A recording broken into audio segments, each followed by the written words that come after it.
বন্ধুরা দেখো, আমার আজকে মনে হলো যে অনেক দিন ধরে আমি লুচি কিন্তু করিও না, খাইও না। আমার কিন্তু খুবই লুচিটা খেতে খুবই হয়, কষ্ট হয়। করবো আবার খাবো, তো আজকে মনে করলাম দেখো দিনটা কত সুন্দর। তো মনে হলো যে লুচি আর আমি এদিকে ঘুগনি করব। লুচি দিয়ে ঘুগনি মজে যাবে কিন্তু খাওয়া। তার জন্য দেখো প্রথমে কিন্তু এই দেখো আটাটা নিয়ে নিলাম হাতে, এই দেখো গোল গোল করে নেব।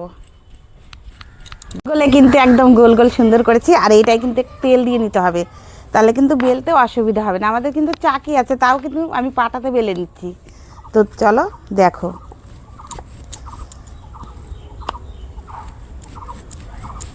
বন্ধুরা দেখো কি সুন্দর করে বেলে নিয়েছি, চারোকোনা সমান করে একদম গোল করে বেলে নিয়েছি। আর এইদিকে দেখো তেলটা গরম হয়ে গেছে, আমি কিন্তু দিয়ে দিচ্ছি। বন্ধুরা কি সুন্দর দেখো, পোয়া পিঠার মতন কিন্তু ফুলে গেছে, লুচি সুন্দর হয়ে গেছে বলবো আর কি। দেখো তোমরা বন্ধুরা কি সুন্দর হয়েছে দেখো।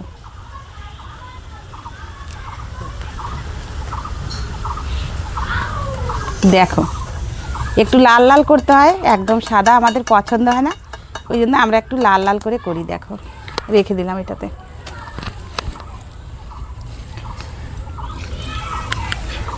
কিন্তু সম্পূর্ণ দেখবা, তাহলে দেখবা যে আমি কিভাবে কি করছি।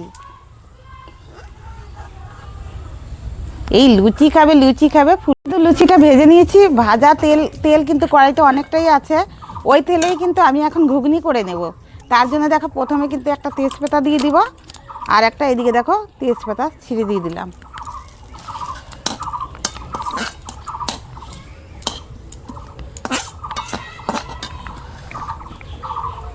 ফোড়নে দিয়েছি কিন্তু ওইটা কিন্তু লাল লাল করে ভাজা হয়ে গেছে। আর এদিকে দেখো আমরা বেশি করে ঝাল খাই, বেশি করে ঝাল দিচ্ছি, আর তোমরা যদি পারো তোমরা কিন্তু কম করে ঝাল দিবে। আর এদিকে দেখো পেঁয়াজ কিন্তু জিরি জিরি করে কেটে নিচ্ছে, আমি কিন্তু দিয়ে দেবো।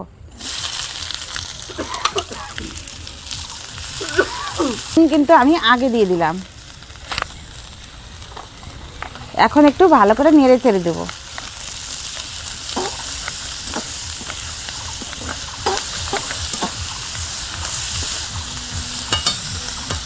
এদিকে দেখো বন্ধুরা, গোটা একটা আলু, কিন্তু এই আলুটা কিন্তু আমি আগে দিয়ে দেবো। এটা কিন্তু সিটি পেরে নিয়েছিলাম, মটরটাও কিন্তু সিটি পেরে নিয়েছিলাম, তোমাদের দেখাতে পারিনি, তো দেখো দিয়ে দিচ্ছি। আমি কিন্তু ঘুগনিটা যে সিটি পেরে নিয়েছিলাম দুটো, ওইটা কিন্তু দিয়ে দিচ্ছি, এখন দিয়ে দিলাম।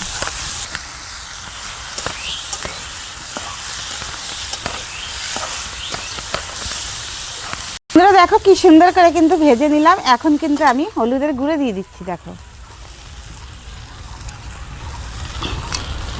ভালো করে একটু নেড়ে ছেড়ে নেবো সুন্দর করে, একদম যেহেতু ভাজা হয়ে গেছে সেহেতু কিন্তু ভালো করে নেড়ে চেড়ে নিতে হবে। দিয়ে দিচ্ছি। দেখো ঘুগনি রান্না করতে করতে আমার কিন্তু একটা জিনিস মনে পড়ে গেল, কি বলো তো? আমার ঠাকুমা বলতো, যার বিয়ে তার হুঁশ নাই, পাড়াপতির ঘুম নাই। কেন বলো তো? যখন লুচি আর এরকম ঘুগনি বানাতো, আমরা তখন ছোট ছিলাম, তো যাই বলতাম কি, ঠাকুমা আমাকে আগে দাও না, আমার খুব ভালো লাগছে খেতে। তো বলছে না, তোর দাদা বলছে আগে খাবে, তোর দাদা আসুক। তখন আমার ঠাম্মা বলছে, যে খাবে তার হুঁশ নাই, পাড়াপতির ঘুম নাই। তার মানে কি, ওই তো খাবে, ওর তো কোনো খবর নাই, এবার আমি খেতে যাচ্ছি আমাকে দিবে না। তো বন্ধুরা দেখো, গরম গরম জিনিস নাকি আগ আগ জিনিস কিন্তু মেয়েদের বলে দিতে হয় না। এখন এটা সত্যি কি মিথ্যা তোমরা কিন্তু অবশ্যই বলো। তো দেখো ঘুগনিটা কিন্তু হয়ে গেছে প্রায়। আমি কিন্তু এই দেখো বেটে রেখেছিলাম জিরার গুঁড়া, ওটা কিন্তু আমি এখন দিয়ে দিচ্ছি, কেননা এটা তেলে ভাজা জিরা, ওই জন্য এখন দিচ্ছি। নামানোর একটু আগে দিয়ে দিলাম। আর তোমার এদিকে কিন্তু আমি একটু গরম মশলা দিয়ে দেবো। গরম মশলা দেবো কিসের জন্য বলতো? এটা কিন্তু কোনো টেস্টি হওয়ার জন্য না, এটা কিন্তু বাসনা হওয়ার জন্য। তো চলো কিন্তু আমি দিয়ে দিচ্ছি, এতটা দেবো না, একটা প্যাকেট গোটা দেবো না। এরকম ঠান্ডার দিনে কিন্তু একদম শীতের মতন কিন্তু আমাদের আজকে দিনটা করছে ওরকম। এই ঠান্ডা ঠান্ডা দিনে কিন্তু অনেকেই লুচি খায় না, কিন্তু অনেকেই আবার খেতে চায়। কেন বলো তো? গরমে খেতে চায় না, বলে কি তেলের জিনিস খাবো না, কিন্তু না, ঠান্ডার দিনে কিন্তু খাওয়া যায়।